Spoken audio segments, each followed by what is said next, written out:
ಬಾಗಿಲಲ್ಲಿ ತಡೆದು ನಿಂತ ವೈಕುಂಠದ ದ್ವಾರಪಾಲ ಕೋಪಗೊಂಡ ಯೋಗಿಯ ಶಾಪ ಪಡೆದ ತಾ ಶಾಪ ಪಡೆದ.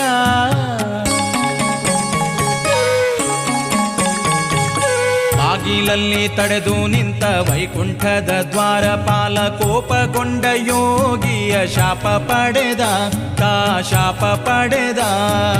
ರಾಗವನ್ನು ನೀಗದೆ ಭವರೋಗಿಯಾಗಿ ಮೆರೆದ ಜಯ ವೈಕುಂಠದ ಬಾಗಿಲಿಂದ ಭೂಮಿಗಿಳಿದ ತಾ ಭೂಮಿಗಿಳಿದ. 7 ಜನ್ಮದಲ್ಲಿ ಪಾದ ಸೇವೆ